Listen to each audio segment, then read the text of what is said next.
Bem-vindos a mais um vídeo resenha aqui do canal. Me chamo Fernando e separei dois materiais para comentar com vocês.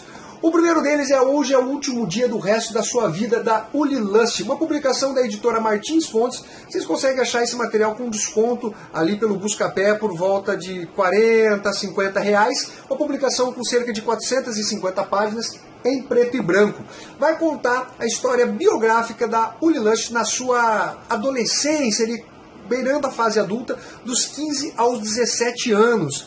A Uli está com a sua nova melhor amiga, a Ed, na capital da Áustria. Elas moram sozinhas, são duas punk malucas, vivem enfurnadas dentro de casa, aquelas roupas rasgadas, aquele cabelo todo encebado, fumando, bebendo, aqueles namorados que não querem nada com nada, e elas resolvem ir para Sicília, na Itália. Aí começa a aventura dessas duas malucas, e galera, é uma história um pouco deprimente, tem drama, tem os seus momentos de humor, mas eu diria que é uma história um tanto pesada. A história se passa em 1984 e a Uli e a Ed moram lá na capital da Áustria e elas não têm a fiscalização dos pais, sabe? Ainda que você fale, mas nossa, é tão comum a pessoa ir morar fora. Galera, os pais sabiam que elas não estavam fazendo porra nenhuma, que elas estavam simplesmente fumando, bebendo ainda, que obviamente não admitam isso, afinal, até o pai da Uli fala, ó, você vai ter que voltar para casa, você não pode ficar aí, a mãe dela, desculpe, fala para ela voltar e tal, arranjar um emprego, fazer alguma coisa da vida, e ela, eu não quero nada, sabe? Sempre aquela coisa de, ó, nós não estamos no sistema, saímos do sistema. E é interessante que tem uma hora que ela fala isso, e o cara fala, não, você está num lugar mais baixo do sistema. Não existe isso daí, essa ideologia anarquista, punk, de nós não pertencemos ao sistema, vou ficar vendendo artesanato na rua. Cara, você está no sistema ali, você não está ganhando dinheiro? Então você está no sistema, você não está vivendo só de doação, você não está fazendo escambo aí na sua vida. E tem outras milhares de coisas que mostram que você está dentro do sistema, ainda que você queira renegar isso daí. De qualquer sorte, por influência da Ed, as duas vão se aventurar na Itália, elas estão sem passaporte, sem documento nenhum, e elas começam a buscar caronas na rua, assim, sabe? Elas vão entrando em matas, dormindo em lugares assim absurdos, sujos. E a Ed, ela tem um problema muito sério. Sim, é um problema, ela é ninfomaníaca, mas ela é ninfomaníaca ao extremo. Sabe quando você fala assim, eu acho que eu vou tomar um sorvete? Com ela, sexo é isso. Ela simplesmente, alguém vem e fala, oi, tudo bem, vamos transar? Vamos. Eu não tô zoando, é um absurdo. A ideia até a Uli fala, meu, você não consegue ser um pouquinho mais seletivo? Você não consegue pelo menos olhar para o cara, sentir alguma coisa por ele, para daí você transar? Ela falou, não, se eu tô com vontade, por que eu não posso? Ela chega a ser um extremo, sabe? E vocês vão entender, não é isso de, meu Deus, a mulher tem o mesmo direito do homem, esse extremismo feminista. Se vocês não sabem, na década de 80 surgiu o vírus da AIDS. Meu amigão, vocês acham que esses carinhas usavam camisinha? Vocês acham que como que era a relação dessa galera aí? Era simplesmente um com um, num dia, outro com outro no outro, e assim ia, você tá entendendo? Era uma coisa muito doente, é sério, era um negócio absurdo. Tanto que uma delas pega chato, sabe? É chato, exatamente. Galera, elas passam por situações dramáticas, angustiantes, elas têm que... sério, eu não posso falar muito, mas elas mendigam, elas vão dormir em lugares assim...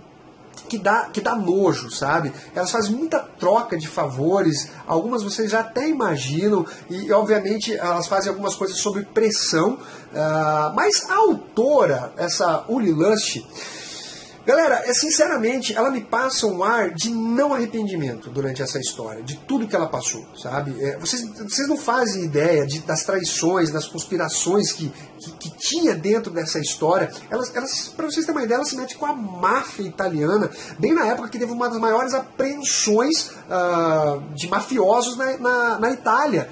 Então, você vê ela contando a história e até como ela narra, ela não mostra um real arrependimento. Ela parece ter um bom controle emocional da situação. Não um controle da situação em si, um controle pessoal, subjetivo dela da situação. E ela parece que não se arrepende do que ela viveu. Se vocês tiverem uma ideia, lerem essa história, vocês vão ver que essas meninas são duas loucas da cabeça, menores de idade, saindo da Áustria para a Itália, se envolvendo com mafiosos, se drogando. Não chega a ser, a Uli pelo menos não chega a se tornar uma viciada, nem nada do tipo. Dá um ar de depressão no leitor. E você fala, porra, saia dessa situação, você não está vendo que cada vez você está indo mais pro fundo do poço, que você está se envolvendo com muita gente diferente, que você pode ficar doente, sabe? Você começa a se questionar. E quando eu falo que ela não se arrepende do que ela fez, porque em nenhum momento pode ser que hoje ela se arrependa, mas na época, durante essa leitura, você não vê ela falando, porra, eu tô na merda, eu acho que eu vou voltar para casa, porra, eu quero o aconchego do meu pai, o aconchego da minha mãe. Não tem isso na história. E é uma biografia sensacional da Uli Lush.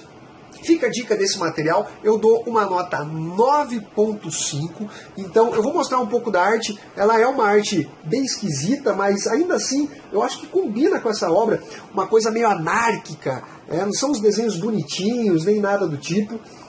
Você vai ter todo um panorama da vida dela, basicamente entre os 15 e os 17 anos. Material sensacional, que sem dúvida está uma das melhores leituras que eu tive agora em 2015. Fica a dica. Senran Prelúdio, volume 2, publicação em capa dura da editora Panini Comics. Olha só, engloba as edições 3 e 4, será concluída no volume 3, lá nos Estados Unidos foi uma minissérie em 6 partes, escrita por Neil Gaiman e desenhos do Williams III, desenhos sensacionais, inquestionáveis.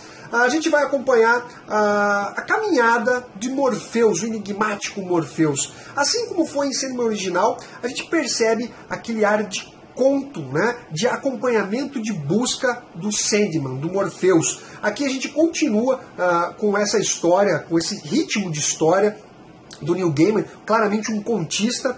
E o Neil Gaiman, na verdade, ele vai seguir pistas, ele está pegando pistas, né, durante a trama para chegar na Cidade das Estrelas. Eu não posso falar muito porque são 2 edições, apenas posso dizer que o trabalho de escrita rebuscada do Neil Gaiman é sensacional. A forma que ele explora os personagens é aquela coisa de conto, e o Morpheus ele tem um ar elegante, mas ao mesmo tempo um ar misterioso. Ele vai acompanhado do gato, que é Morpheus também, tá? Você tem que ler, eu fiz resenha do volume 1, você tem que ler o volume 1 para você entender por que esse gato está junto do Morpheus.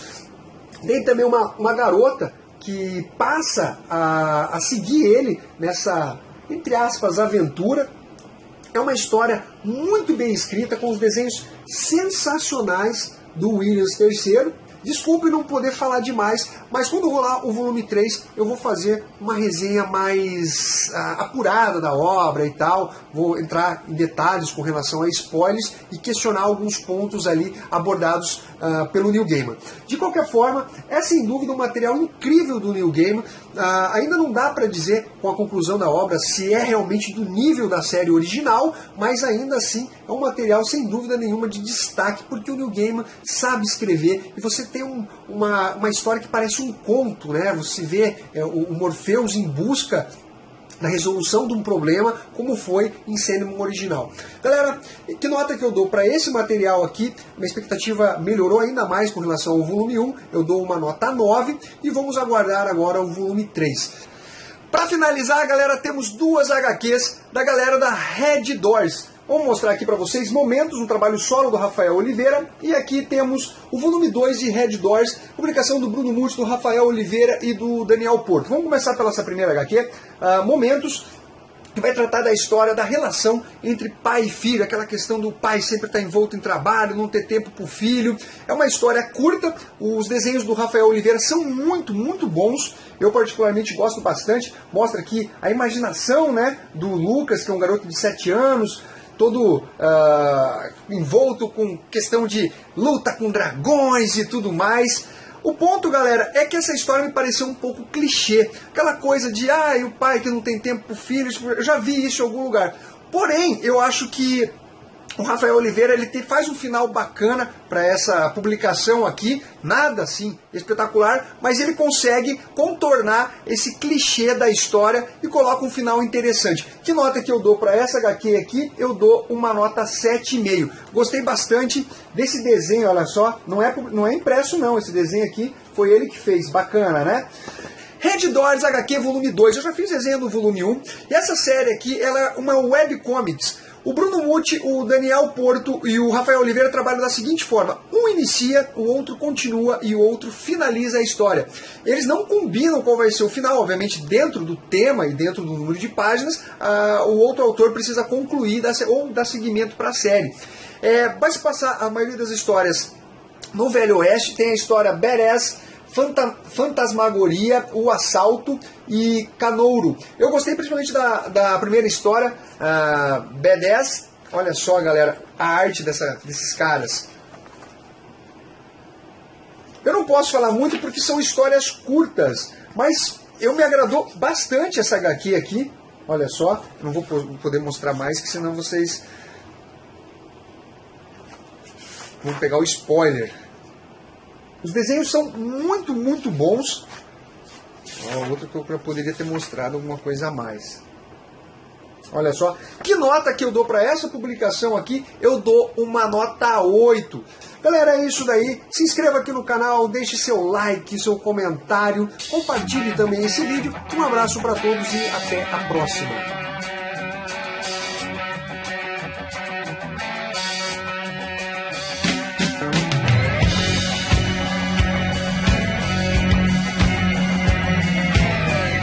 Get true answers.